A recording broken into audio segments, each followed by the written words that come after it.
लाडू मोदक का भोग धराया, सेवा का हमने अवसर ये पाया, सेवा का हमने अवसर ये पाया। जो कोई इनके चरणन में आया, उसने गजानन भगवन को पाया, उसने गजानन भगवन को पाया। भक्तों के खातिर हर साल आए, भक्तों के खातिर हर साल आए। ऐसा दयालु है स्वामी कीर्तारा, शिव जी का लालन दुलारा, शिव जी को सबसे है प्यारा प्यारा। शिव जी का लालन दुलारा, शिव जी को सबसे है प्यारा प्यारा। एक तरफ रीति एक तरफ सीधी, बीच में उमा की आंख का तारा। शिव जी का लालन दुलारा, शिव जी को सबसे है प्यारा प्यारा। शिव जी का लालन दुलारा, शिव जी को सबसे है प्यारा प्यारा। बोली गणेश भगवान की जय जय श्री राधे। सभी भक्तों को हर हर महादेव सदा जय श्री कृष्णा श्री शिवाय नमस्तु। गुरुर् ब्रह्मा गुरुर्विष्णु गुरुर्देवो महेश्वरा, गुरुर्साक्षात् परब्रह्म, तस्मै श्री गुरुवे नमः। एक आस तुम्हारी है, विश्वास तुम्हारा है।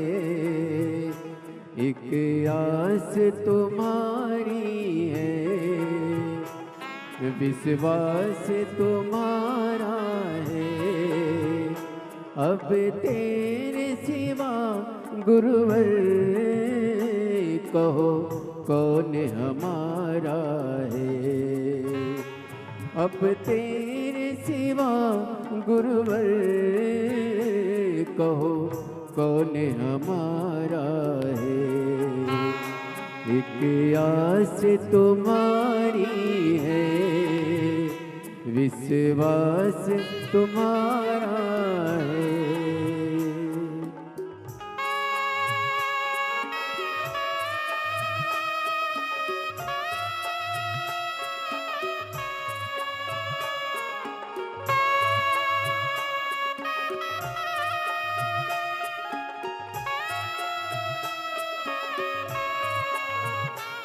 फूलों में महक तुमसे, तारों में चमक तुमसे। फूलों में महक तुमसे, तारों में चमक तुमसे। बर्फी में शीतलता, अग्नि में धधक तुमसे। अग्नि में धधक तुमसे। जिस ओर नजर डालो तेरा ही नजारा है। जिस ओर नजर डालो तेरा ही नजारा है। अब तेरे सिवा गुरुवर कहो कौन हमारा है। कहो कौन हमारा है। कहो कौन हमारा है। बोली परम पूज्य गुरुदेव की जय। जय जय श्री राधे। सभी भक्तों नमः शिवाय।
नमः शिवाय, नमः शिवाय।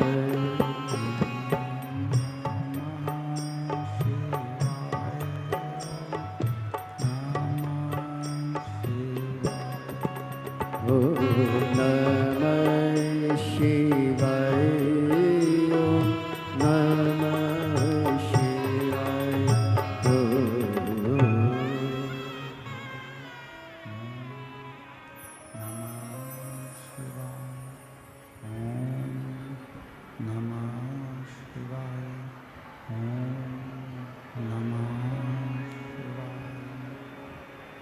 विश्वनाथ भगवान की जय, महाकालेश्वर भगवान की जय, ओंकारेश्वर भगवान की जय, उग्रेश्वर महादेव की जय। हर हर महादेव, हर हर महादेव, हर हर महादेव।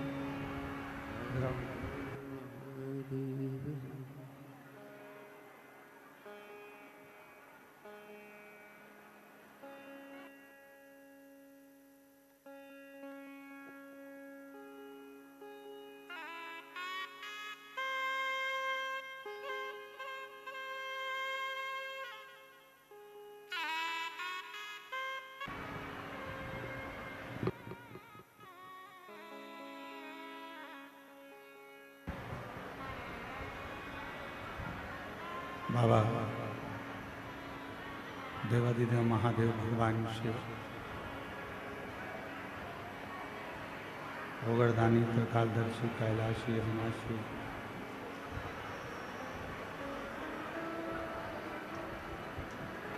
भगवान देवादिदेव महादेव भगवान शंकर की ये पवित्र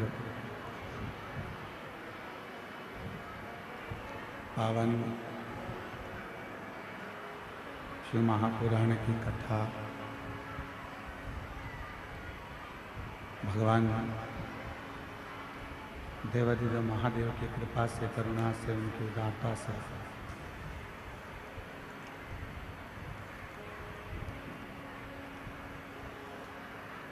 श्रवण करने का सौभाग्य भगवान शिव की ही कृपा से, करुणा से, उनकी उदारता से आप और हमको प्राप्त हुआ है।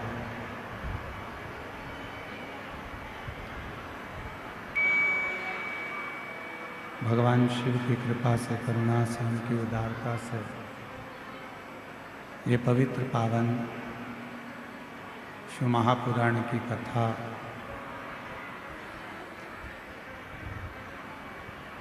श्रवण करने का सौभाग्य बाबा देवादिदेव महादेव की कृपा से, करुणा से आप और हम सभी को प्राप्त हुआ है।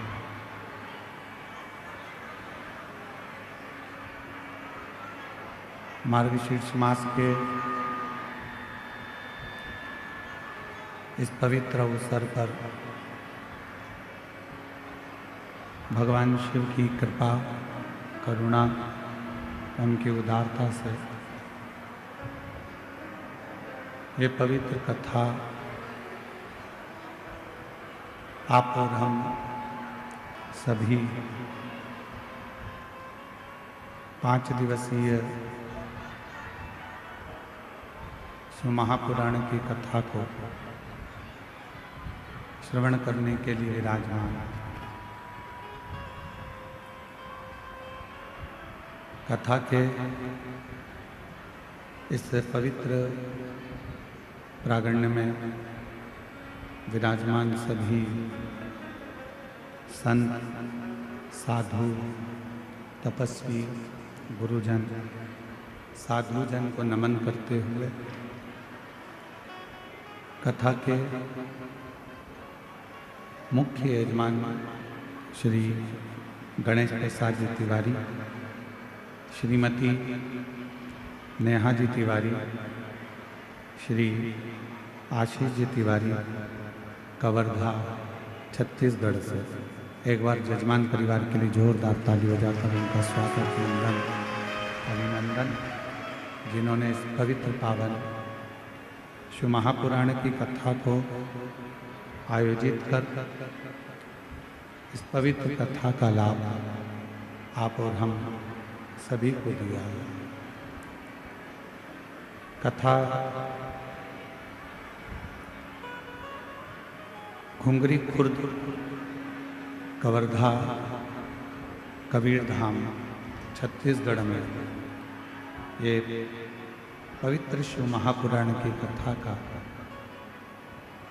शिव कृपा से माँ सुरभि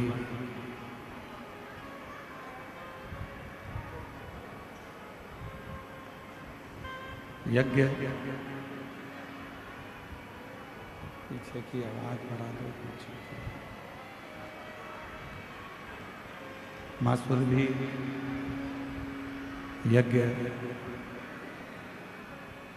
जो यहाँ आयोजित किया गया है उसी के अंतर्गत ये पवित्र पावन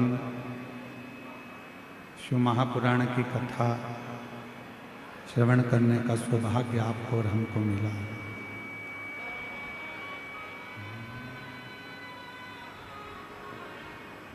और तेरी कृपा बिना न हिले एक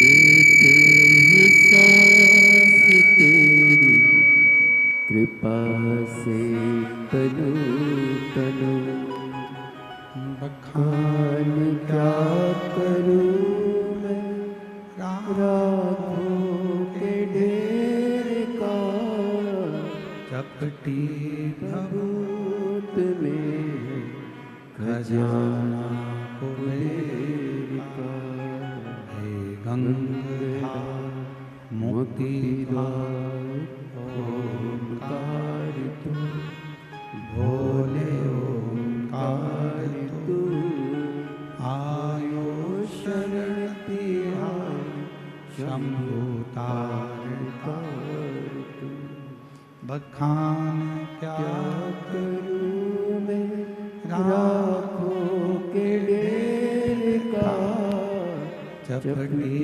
बबूत में खजाना कुबेर का हे गंगाधर मुक्तिदार ओंकार तू भोले ओंकार तू आयो शरण बिहारी शंभु तार तार तू। ये शिव की उदारता से भगवान शंकर की कृपा से करुणा से दया से ये पवित्र पावन शिव महापुराण की कथा का दिव्य आयोजन आयोजित किया गया है।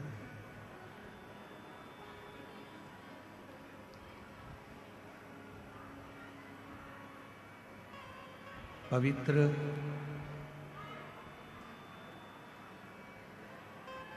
शिव की स्पीकरों की आवाज बढ़ाओ, स्पीकरों की आवाज, अंदर आवाज नहीं है पंडाल के अंदर।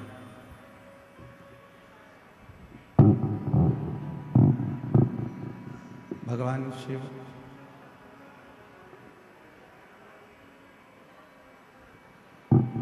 जो संपूर्ण जगत का कल्याण करने वाले हैं, जब हम और आप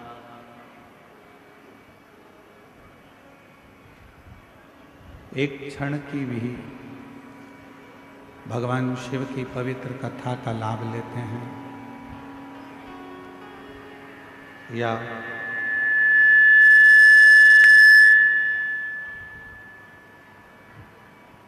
किसी भी रूप में भगवान शंकर की वंदना करते हैं, स्मरण करते हैं, आराधना करते हैं, साधना करते हैं, तो भगवान शिव इस मानव देह को कृतार्थ करने के लिए, कल्याण करने के लिए कोई भी रूप रखकर किसी भी रूप को धारण कर कर, किसी का भी रूप धारण कर कर, किसी भी रूप में वो हमारा कल्याण करने के लिए आते जरूर हैं।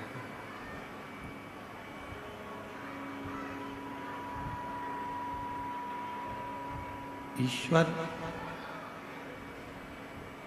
परमात्मा कभी भी अपने मूल स्वरूप में प्रकट नहीं होता। ईश्वर जब भी आता है, परमात्मा जब भी आता है,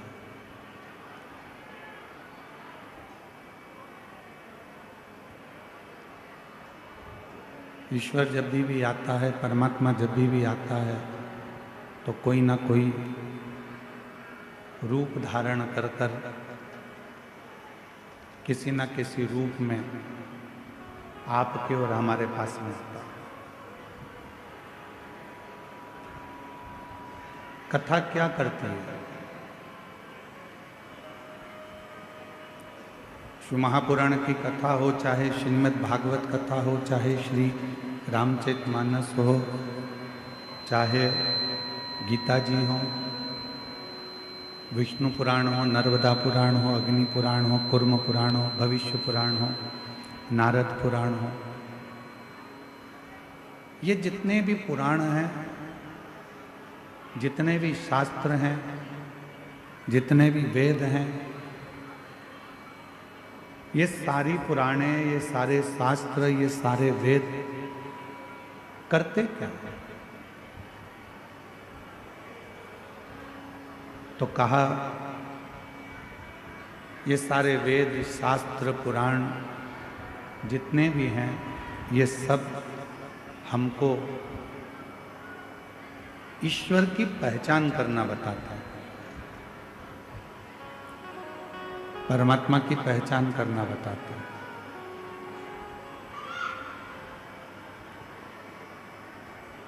कि ईश्वर का स्वरूप क्या है।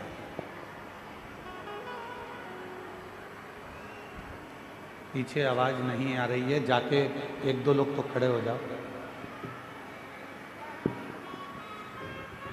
पंडाल में आवाज नहीं है, बक्से नहीं चल रहे हैं।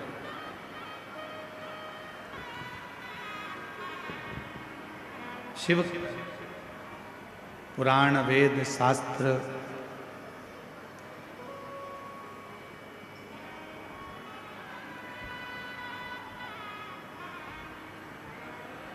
ये जितने भी हैं, वो किसी ना किसी रूप में हमको ईश्वर की पहचान करना बताते हैं कि ईश्वर का स्वरूप क्या है। और हम ईश्वर को जाने कैसे, हम उस परमात्मा को पहचाने कैसे।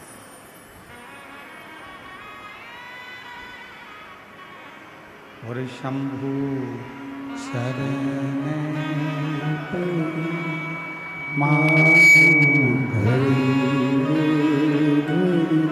दुख का दया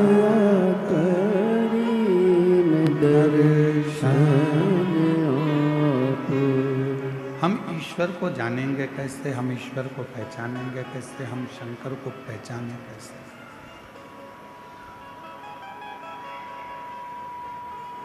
भगवान तो आएगा हमारे दुख को मिटाने के लिए, हमारे कष्ट को मिटाने के लिए, हमारी तकलीफों को दूर करने के लिए। पर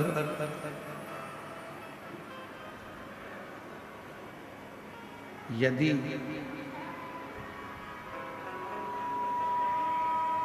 मान लो परमात्मा आ भी जाए तो हम उसको पहचाने कैसे। और यही संवाद रामचरितमानस के अंतर्गत भी आया, यही की है संवाद।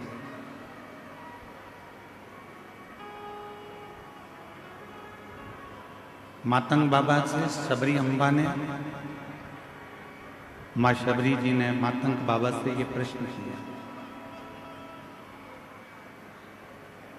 माँ शबरी अम्बा मातंग ऋषि जी से प्रश्न करती हैं कि आप कहते हो कि एक दिन राम आपकी कुटिया तक आएंगे, आपके दरवाजे तक आएंगे,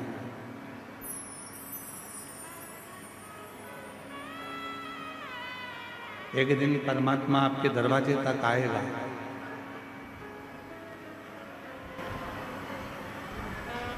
तब आप कह रहे हो कि परमात्मा का दर्शन होगा, भगवान शबरी तुम्हारे दरवाजे तक आएगा, पर शबरी कह रही है कि मेरे दरवाजे पर भगवान आएगा तो मैं उसको पहचानूंगी कैसे?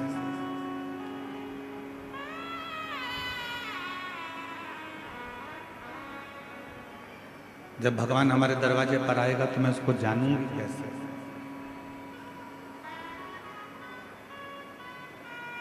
हम उसको पहचान कैसे पाएंगे, हम उसको जान कैसे पाएंगे?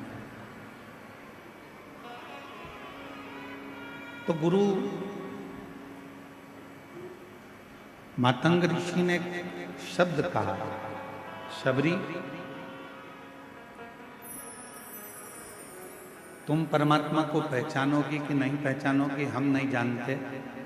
हम तो इतना जरूर जानते हैं कि तुम रोज यदि उस परमात्मा को याद करोगी और परमात्मा जब तुम्हारे नजदीक में आएंगे तो तुम परमात्मा को पहचानोगी कि नहीं पहचानोगी हम नहीं जानते, पर यह जरूर है कि परमात्मा तुमको जरूर पहचान जाएगा।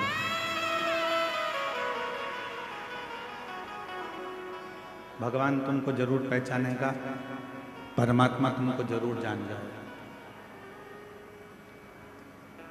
हम क्या प्रयास करते हैं कि हम ईश्वर को जानें। हम क्या प्रयास करते हैं कि हम भगवान को जानें।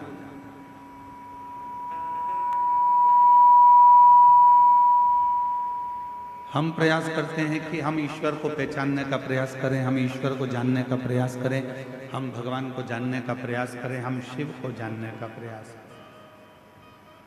पर शिव महापुराण की कथा कहती है कि आप भगवान का इतना भजन करो, आप भगवान की इतनी भक्ति करो, आप परमात्मा का इतना मंत्र जाप करो, आप परमात्मा का इतना मंत्र स्मरण करो, आप भगवान का इतना नाम जाप करो, इतना स्मरण करो कि आप भले ईश्वर को ना जान पाए पर ईश्वर आपको पहचान जाए कि ये मेरा भक्त है जो दिन रात मुझे पुकारता रहता है।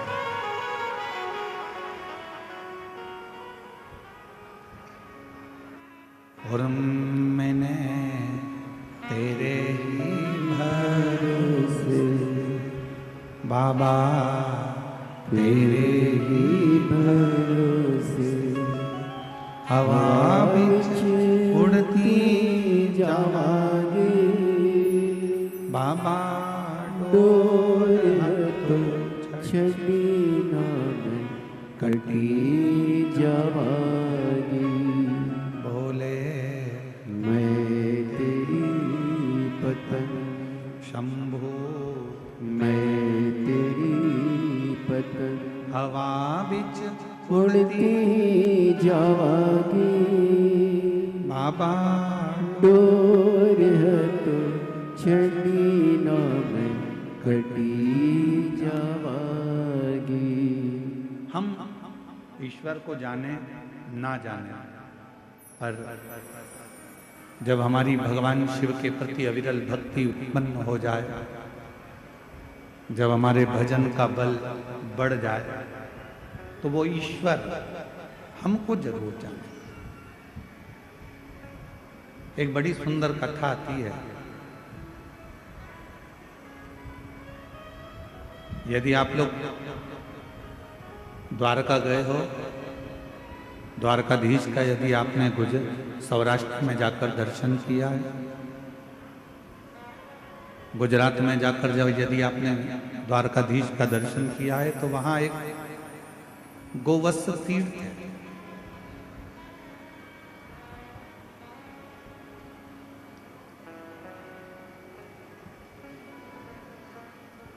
आप में से कई लोग द्वारका गए भी होंगे, ऐसा नहीं कि द्वारका नहीं गए।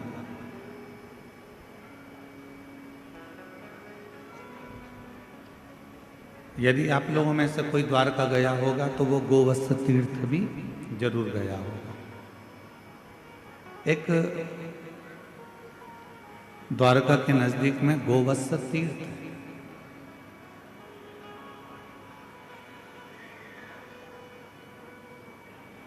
उस तीर्थ में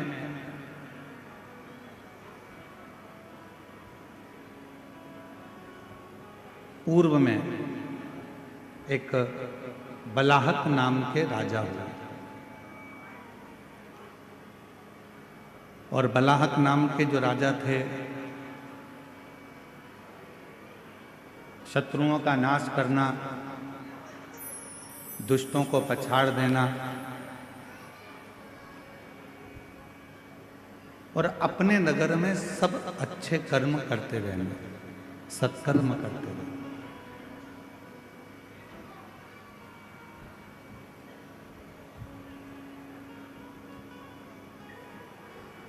बलाहक नाम के जो राजा हुए हैं, वो बलाहक नाम के राजा पूरी नगरी में, पूरे नगर में भ्रमण करते हैं, घूमते हैं, और यदि किसी का कोई दुख है, कोई तकलीफ है तो उसको समाप्त करते हैं।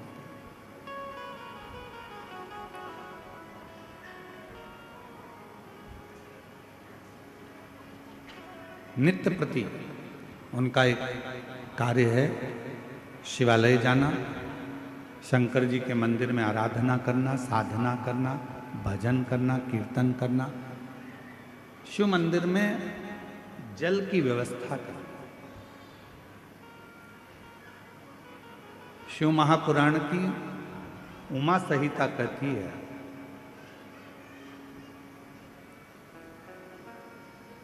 कि शंकर भगवान के मंदिर में अगर कोई जल की व्यवस्था भी कर देता है तो उस जीव को कभी किसी नरक में भटकना नहीं पड़ता, वो जीव का उद्धार स्वतः ही हो जाता है।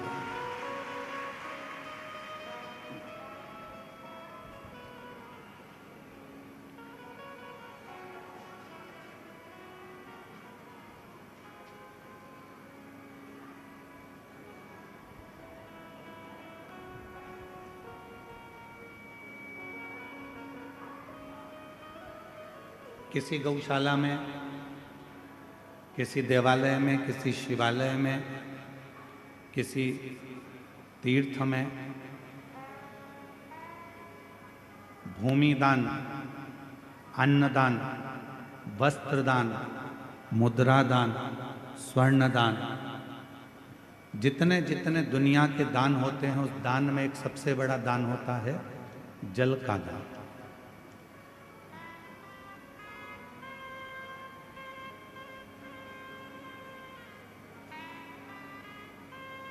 कल हम यहाँ से जा रहे थे तब हम देख रहे थे कि इस कवर्धा के नज़दीक में जहाँ कथा हो रही है, घुंगरी खुर्द में, हमने देखा इतना अच्छा गांव है। गांव के घरों के बाहर लोगों ने अपने अपने घर में से पानी भर भर कर एक एक लोटा रख दिया, गिलास रख दिया और पानी की बाल्टी भर कर रख दी, जिससे कोई पथिक आए, यात्री आए, श्रोता आए तो पानी पीकर चले जाए।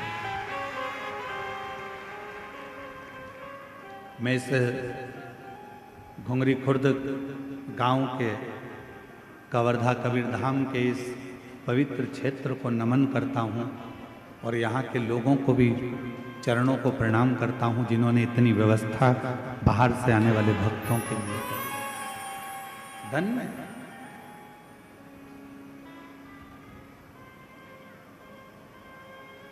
गौशाला में बहुत कुछ दान दिया चला, मंदिर में, देवालय में, शिवालय में बहुत कुछ दान दिया चला, पर उसमें भी एक सबसे बड़ा दान है जल का दान।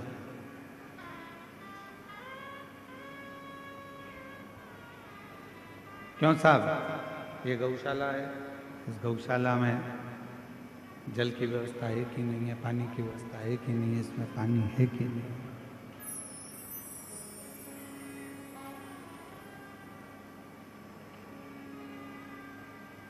यहाँ पानी की व्यवस्था, ये चल नहीं रहे हैं,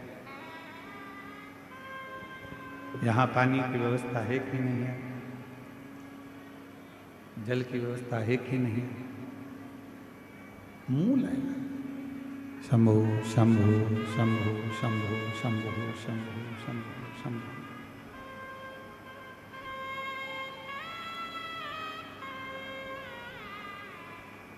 राजा बलाहक बड़े धर्मात्मा थे, पुण्यात्मा थे। और जब बलाहक राजा बड़े पुण्यात्मा है, धर्मात्मा है, सत्कर्मी है, भजनावली है, कीर्तनी है, पूरे नगर में भ्रमण कर कर देखते हैं कि कोई दुखी तो नहीं, किसी को कोई तकलीफ तो नहीं है। बाहर की आवाज अंदर आ रही है पर अंदर की आवाज अंदर नहीं आ रही है। कोई तकलीफ तो नहीं है, कोई कष्ट तो नहीं है।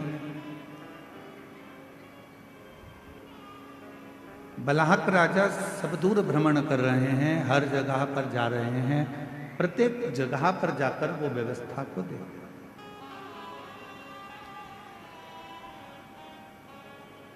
और उनका एक नियम बड़ा विचित्र है कि शिवालय में, देवालय में, तीर्थ में जल की व्यवस्था कर, पानी की व्यवस्था। इसीलिए हम इस घुंगरी खुर्द गांव के सभी श्रोताओं को और घुंगरी खुर्द गांव में रहने वाले सभी ग्रामीण वासियों को बहुत बहुत प्रणाम करते हैं कि आप लोगों ने जल की व्यवस्था करी, जो हमारी शिवपुराण कहती है। शिवपुराण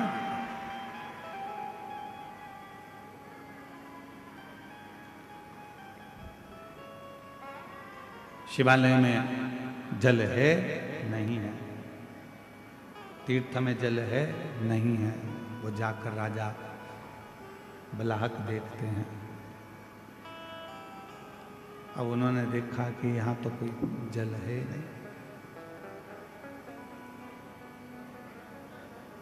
किसी द्वारपाल से कहा कि इस शिवालय में जल नहीं है, तुम जाओ और जल लेकर आओ और वो जल इस शिवालय में तुम रखो। बलाहक राजा के शब्द सुनकर द्वारपाल गया तो शरीर पर जल ढूंढता रहा एक वन क्षेत्र में, पर जल नहीं।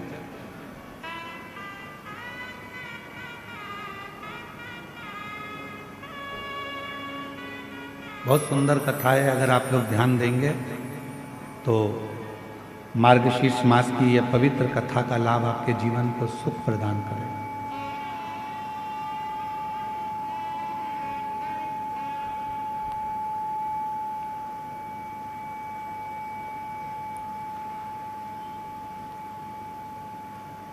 और बलाहक राजा ने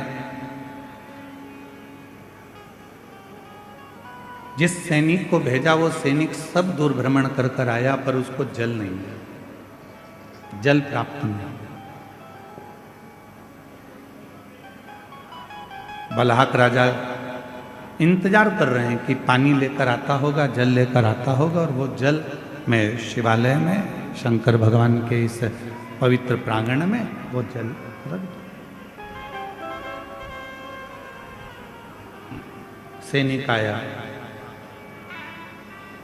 बलाहक राजा ने पूछा क्यों? तुम्हें जल लेने के लिए भेजा था, तुम जल लेकर नहीं आए?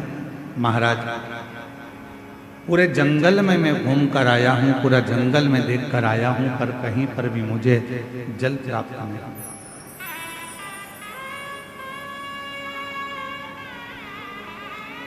संपूर्ण जंगल को मैं घूम लिया हूं, संपूर्ण जंगल में मैं भ्रमण कर कर आया हूं, पर मुझे जल प्राप्त नहीं, मैं जल नहीं ला सकता। बलाहक राजा के मन में आया कि अब मैं जल लेकर आता। शिव का परम उपासक था, भगवान शंकर की आराधना करना, साधना करना, उपासना करना, भक्ति में डूबे रहना, ये उसका नियम था।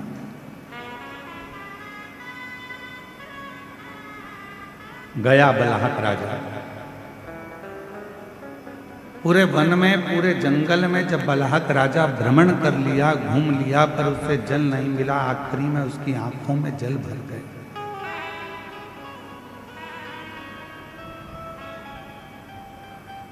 अब किससे कहूं, किससे प्रार्थना करूं, किससे निवेदन करूं, किससे मैं अपने मन की बात कहूं? शिव को याद करा, बाबा भोलेनाथ, शंभुनाथ, त्रिकालदर्शी, कैलाशी, अविनाशी, कृपा कर। इस शिवालय में कहीं जल की व्यवस्था नहीं है, कहीं जल नहीं है। आप कृपा करेंगे, आप करुणा करेंगे, आप दया करेंगे तो जल की व्यवस्था यहाँ होगा। आप कृपा करें। और तेरी कृपा का क्या है भरोसा, कब किस पर हो जाए जरा सी हम पर कर, जरा सी हम पर कर दो। तेरी कृपा का क्या है भरोसा, कब किस पर हो जाए जरा सी हम पर कर दो, जरा सी हम पर कर दो। जिस पर भी हो गई तेरी कृपा करुणा, वो भव पार हुआ, भव पार हुआ। पापी हो चाहे जितना, उसका भी बाबा उद्धार हुआ, उद्धार हुआ। गिद्ध अजामिल गणिका जैसे तेरे मन को पाए, जरा सी हम पर कर दो, जरा सी हम पर कर दो। तेरी कृपा का क्या है भरोसा, कब किस पर हो जाए जरा सी हम पर कर दो। अब शिव का उपासक था, भगवान शंकर का भजन करने वाला था, शिव की आराधना करने वाला था, साधना करने वाला था। मन में भाव उत्पन्न हो गया कि कहीं ना कहीं से देंगे तो मेरे शंकर भगवान, मेरे ओघरदानी, मेरे त्रिकालदर्शी, मेरे कैलाशी, शिव के सिवा कोई दे नहीं सकता। अच्छी बुद्धि,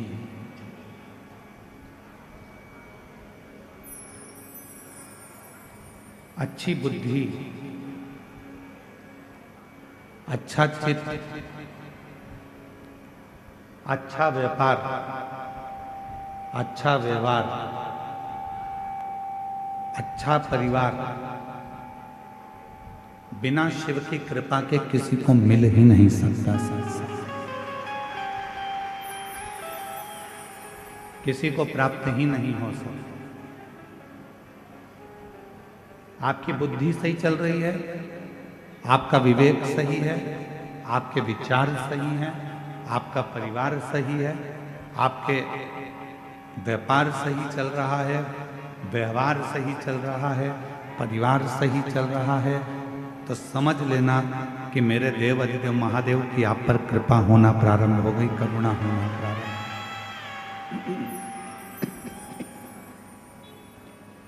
उसकी करुणा, उसकी कृपा, उसकी दया होना प्रारंभ हो।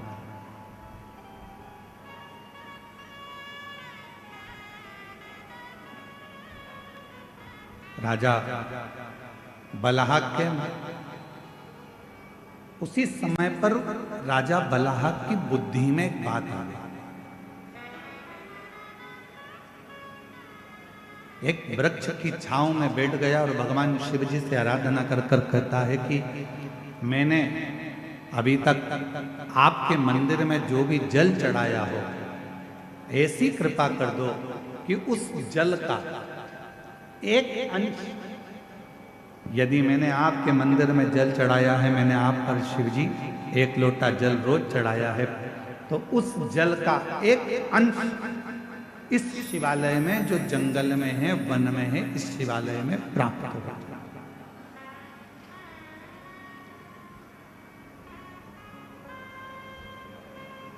और आज कहने में पीछे नहीं हटेंगे, हम सबसे एक बात जरूर कहेंगे, और करा रहे हो, कुआं खोद रहे हो, बावड़ी बना रहे हो, तालाब खोद रहे हो, या बोरिंग मशीन लगा रहे हो और तुम्हें लग रहा है कि यहाँ पानी नहीं आएगा, यहाँ तो पानी बहुत नीचे है, प्राप्त नहीं होगा, तो प्रयास करो। यदि आपने रोज भगवान शिव को 1 साल, 1.5 साल, 2 साल लगातार शंकर भगवान के मंदिर में जाकर, शिवालय में जाकर अगर 1 लोटा जल चढ़ाया है, तो आप भी बोर लगाते समय, कुआं खुदवाते समय, बावड़ी बनाते समय, जल निकालते समय भगवान से प्रार्थना कर कर कह सकते हो कि मैंने जो आपको 1 लोटा जल चढ़ाया है, हे शंकर भगवान कृपा करना उसका 1 अंश गंगा मैया से कहकर इस भूमि पर निकाल देना, जिससे ये जल प्राप्त हो, ये जल प्राप्त हो। ऐसी कृपा करो, ऐसी करुणा करो, ऐसी दया करो। आप करुणा करेंगे, आप कृपा करेंगे, आप दया करेंगे तो सब कुछ हो सकता है। आप कृपा करो, आप दया करो, आप कृपा।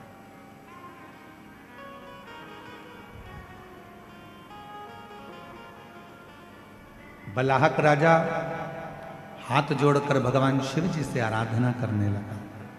मैंने जो आपको जल चढ़ाया है उसका 1 अंश, मात्र 1 अंश, जो मैंने जल चढ़ाया है उसका मात्र 1 अंश का फल आप मुझे दे दीजिए। और ये जो शिवालय है वन में, इस शिवालय में जल प्राप्त हो जाए, इसकी कृपा कर। और कहते हैं जब प्रेम अनंत हो जाता है तो रोम रोम संत हो जाता है।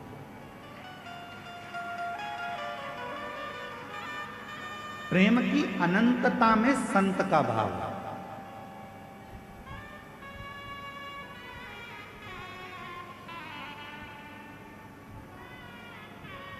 हम श्री गणेश प्रसाद तिवारी जी को साधुवाद देंगे, उनकी धर्म पत्नी श्रीमती नेहा तिवारी जी को भी साधुवाद देंगे और उनके बेटे आशीष तिवारी को भी साधुवाद देंगे।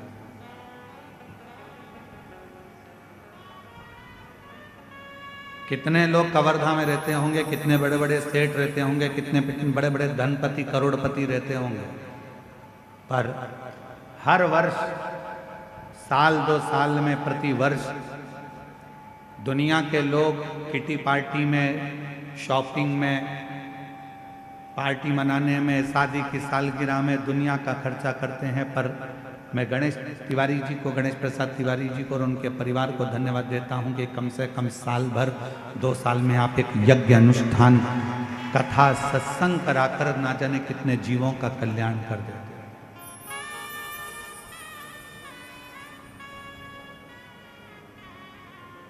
कई लोग ऐसे हैं, कवर्धा ही नहीं, कवर्धा के आसपास के क्षेत्र में भी कई लोग ऐसे होंगे जो अच्छे पद पर भी होंगे, कुर्सी पर भी होंगे, प्रतिष्ठा में भी होंगे, यश भी होगा, धन भी होगा, वैभव भी होगा, सत्ता भी होगी, सब कुछ होगा, पर अच्छा कर्म नहीं कर पाएंगे। क्यों? क्योंकि ललाट पर लिखा कर लेकर नहीं आए। जिसको भगवान ने ललाट पर लिख कर भेजा है वही सत्कर्म कर सकता,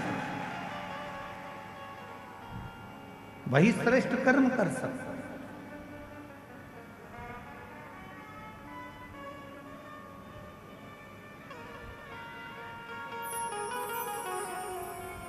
और आज हमको तो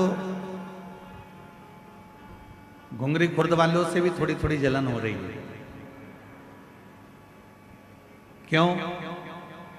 इतनी बड़ी दिव्य शिव महापुराण की कथा और इतना बड़ा सुरभि यज्ञ आपके छोटे से गांव में हो रहा है, तो सोचने वाला विषय, सोचने, तरसते हैं।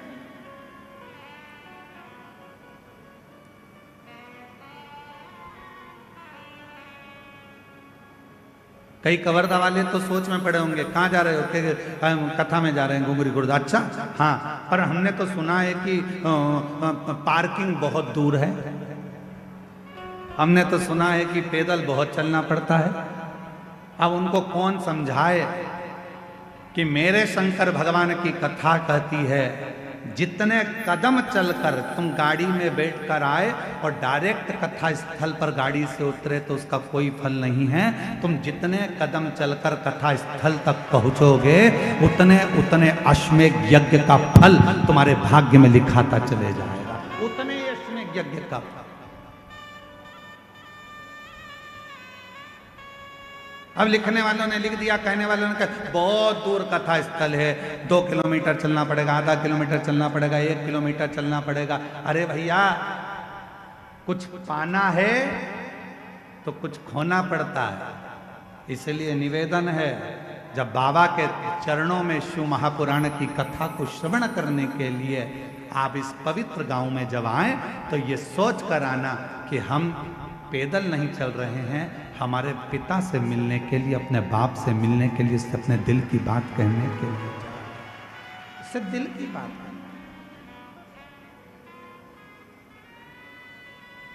अब कोई कहे कि वहां पर टेंट लगा है, पूरा टेंट भरा पड़ा हुआ है, जगह नहीं है बैठने की, तो खुश हो।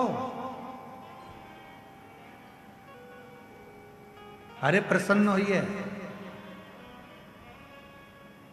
4 दिन के अंदर अगर किसी के घर में शादी पक्की हो जाए तो 50 लोगों की शादी करने के लिए पसीने छूट जाते हैं, और 4 दिन में ये कथा पक्की हुई और 4 दिन के अंदर ये कथा का रिश्ता हुआ। हम तो श्री गणेश प्रसाद तिवारी जी आपको धन्यवाद देते हैं। 4 दिन में इतनी व्यवस्था करने के लिए अच्छे अच्छे के पसीने छूट जाते हैं महाराज, कि पंडाल लगाना है, स्टेज बनाना है, व्यवस्था करना है, महाराज आएंगे, जनता आएगी। और साथ में मैं गणेश प्रसाद तिवारी जी आपको धन्यवाद देता हूं कि आपके यहाँ के कलेक्टर महोदय को, यहाँ के एसपी महोदय को, यहाँ के एसएसपी, आईजी, कमिश्नर और यहाँ के तहसीलदार, यहाँ के टीआई, यहाँ के एक एक जितने पुलिस ऑफिसर हैं, मैं सबको साधुवाद देता हूँ। यहाँ के एसडीएम हो, चाहे कोई भी पदाधिकारी गण हो, जिन्होंने इतने कम समय में इतनी सुंदर व्यवस्था जमाई है, उसके लिए पूरी प्रशासन को साधुवाद, पूरी प्रशासन। सहज है क्या शिव पुराण की कथा? आज तो कथा का दूसरा दिन है और बाउंड्री पार्क गेंद है।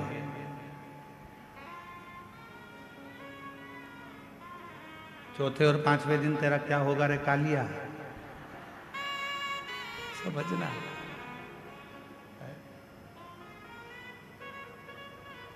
जानना पड़ेगा। सरल नहीं है शिव भक्ति, थोड़ा तपना पड़ेगा, साधना पड़ेगा, स्मरण करना पड़ेगा, उसके चरणों में बैठना पड़ेगा, उसके सामने जाकर उसके पंडाल में बैठकर जब हम उससे अपने दिल की बात कहेंगे तो वो सुनेगा। सरल।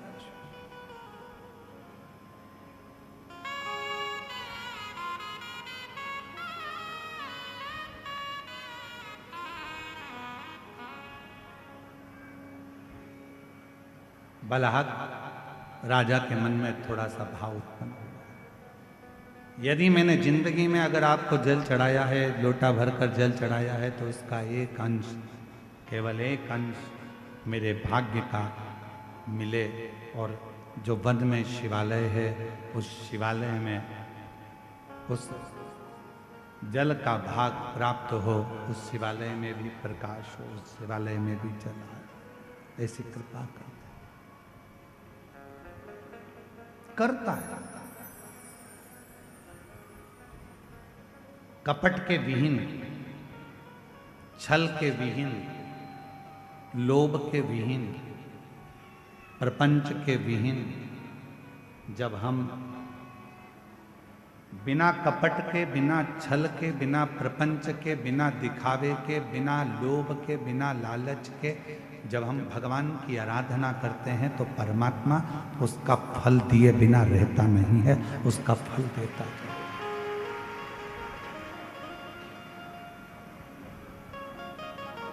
जैसे प्यार और उधार दो चीजें हैं। जम के बोलो, क्या क्या? जम के बोलो। पहले नंबर पर प्यार और दूसरे नंबर पर उधार। बोलो जम के, क्या क्या चीज? आवाज नहीं आई, जम के बोलो। प्यार और उधार, ये हर किसी को नहीं दिया जाता।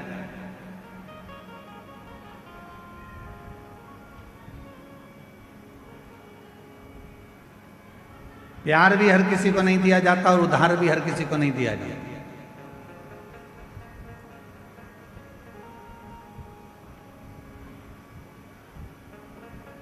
कोई बंठन के तुम्हारे सामने आ गया,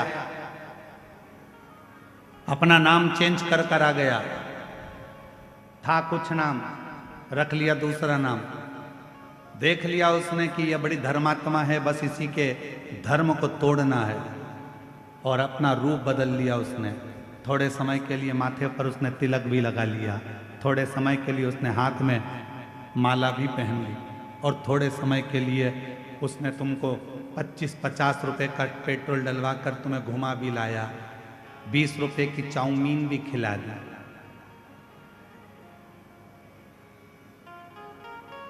और तुमने उसको प्यार दे दिया।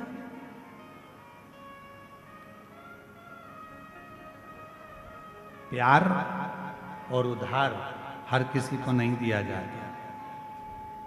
आप में से कितने लोग हैं कि रायपुर से कोई व्यक्ति तुम्हारे पास में आया और तुमने कहा भैया जरा मुझे 5 लाख की जरूरत है, दे देना जरा। दे दोगे क्या?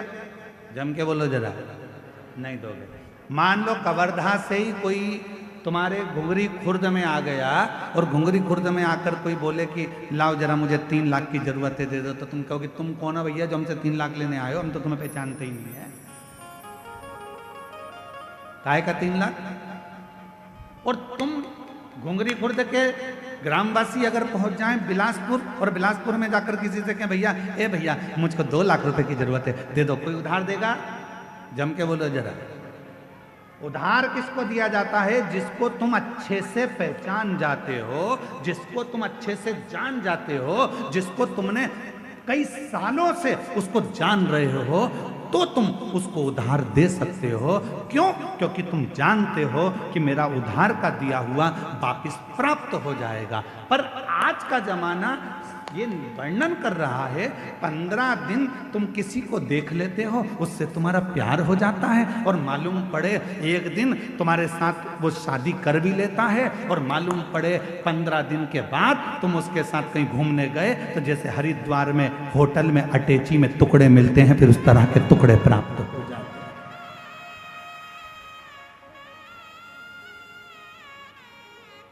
उधार देने से पहले हमने देखा कि कितना समय पुराना है, कौन है, हम इसको इतने साल से जानते हैं, हम इतने साल से पहचानते हैं, तब हमने उसको उधार दिया कि हमारा उधार प्राप्त हो जाएगा। उधार भी 50 बार सोच कर दिया जाता है और प्यार भी 50 बार सोच कर दिया जाता है। ये हर किसी को नहीं दिया जाता जो तुम्हारे टुकड़े कर कर कहीं फ्रिज में भर देता है। हर किसी के लिए उधार भी नहीं है, हर किसी के लिए प्यार भी नहीं। सोचिए, विचारिए।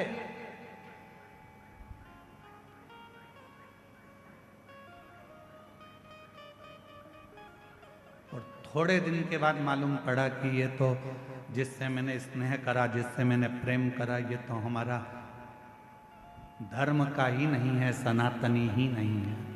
दिल टूट गया, हृदय।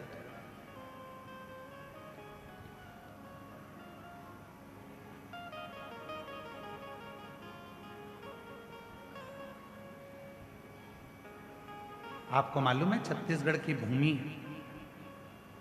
छत्तीसगढ़ की धरा, छत्तीसगढ़िया महतारी कैसी है? आपको मालूम है? पूरी दुनिया में कोई ऐसा प्रदेश बता दो जिस प्रदेश को माता के नाम से पुकारा जाता है, महतारी के नाम से पुकारा जाता है। पूरी दुनिया में कोई ऐसा प्रदेश नहीं है जिसको महतारी कहा गया हो। पूरी दुनिया में ऐसा कोई प्रदेश नहीं है जिसको माता कहा गया हो। पूरी दुनिया में कोई ऐसा प्रदेश नहीं है जिसको माँ का संबोधन दिया गया हो। पूरी दुनिया में केवल एक छत्तीसगढ़ महतारी है जिसको माता का संबोधन दिया गया, जिसको माता का संबोधन दिया। क्यों? क्योंकि माता का स्वभाव क्या होता है, माता का स्वभाव क्या है, माँ का स्वभाव क्या है, माँ का क्या स्वभाव होता है। उसके अगर 4 बेटे हैं तो उसके लिए चारों बेटे बराबर होते हैं। माँ का स्वभाव ये होता है कि माँ अपने चारों बच्चों को बराबर का दूध पिलाती है। माँ अपने चारों बच्चों को बराबर का प्रेम करती है। माँ अपने चारों बच्चों को सम रखती है। इसलिए छत्तीसगढ़िया महतारी, छत्तीसगढ़ ये जो माँ है, छत्तीसगढ़ की पवित्र भूमि, यहाँ पर ब्राह्मण हो, क्षत्रिय हो, वैश्य हो, शूद्र हो, ये चारों उस माँ की औलाद हैं और चारों को प्रेम मेरी माँ हमेशा करती है। यहाँ जो आया, छत्तीसगढ़ की भूमि पर जो आया, मेरी माता ने उसको प्रेम दिया, मेरी माता ने उसको स्नेह दिया।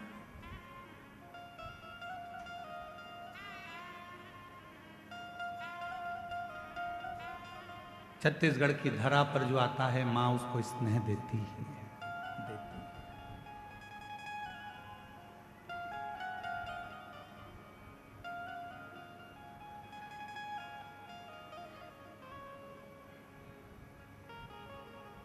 यहाँ बड़े से बड़ा राजनेता भी आएगा तो एक पल आकर जरूर कहेगा कि हमको जो मिला छत्तीसगढ़ की भूमि से मिला।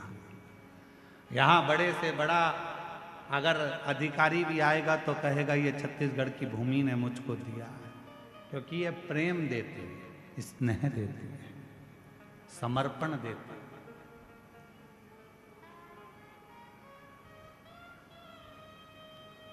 स्नेह की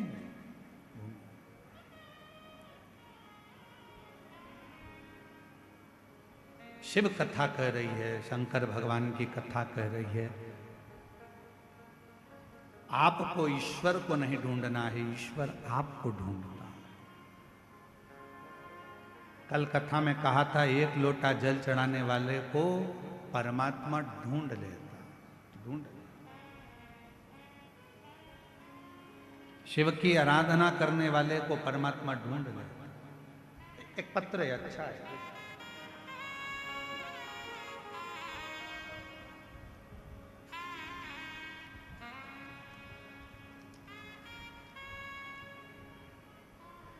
मेरा नाम उषा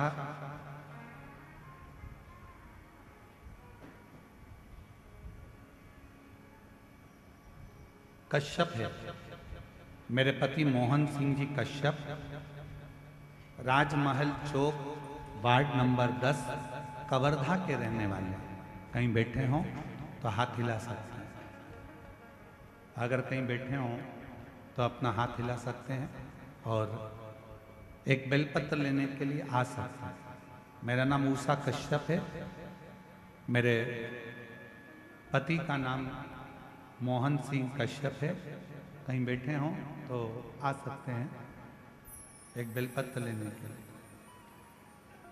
राजमहल चौक वार्ड नंबर 10 कवर्धा की रहने वाली है। पत्र एलईडी पर चल रहा होगा, आप लोग साथ में हमारे पढ़ सकते हैं। गुरुदेव, एक लोटे जल रुद्राक्ष की महिमा और पशुपति व्रत का वर्णन करना चाहते हैं। मेरा बेटा 4.5 साल तक नहीं बोल पाता था, ना ही समझ पाता था। गुरुदेव, उसको डॉक्टरों को भी दिखाया पर वो ना बोल पाता ना समझ पाता। 4.5 साल का हो गया गुरुदेव, ना वो बोल पाया ना समझ पाया। डॉक्टर कहते थे उसकी बुद्धि भी इतनी कार्य नहीं कर रही।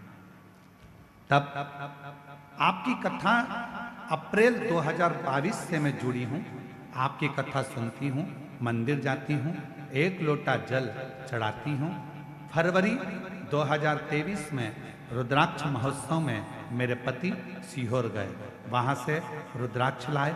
रुद्राक्ष को तांबे के लोटे में डुबाती, शिव जी को चढ़ाती, चढ़े हुए जल को बेटे को पिलाती।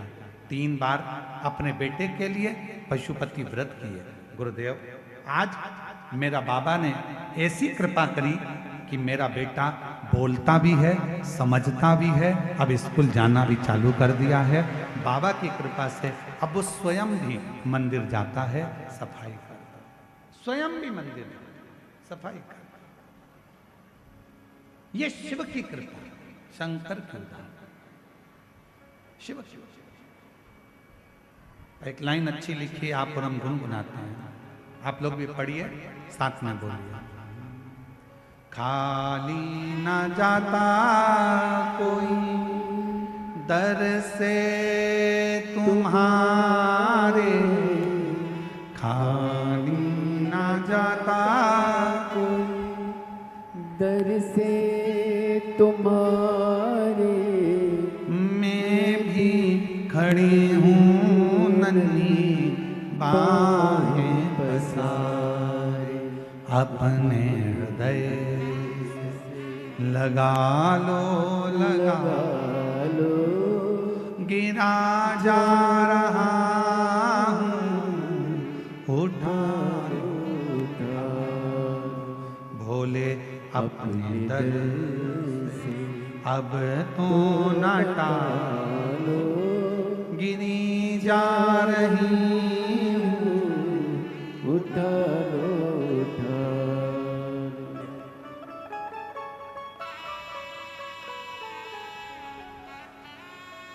शिव कृपा किसको कहते हैं?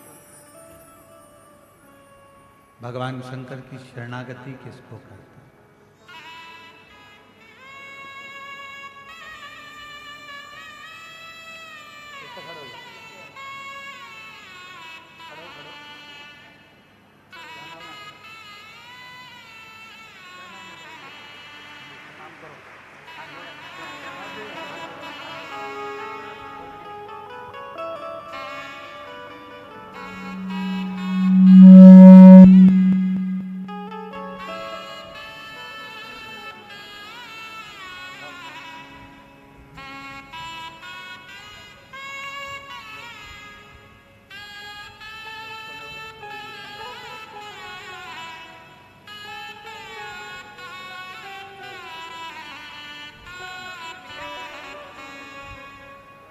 बोलता भी है, समझता भी है, और शिव कृपा से अब चलना फिरना सब उसका चालू। एक बार जोरदार ताली बजाकर साथ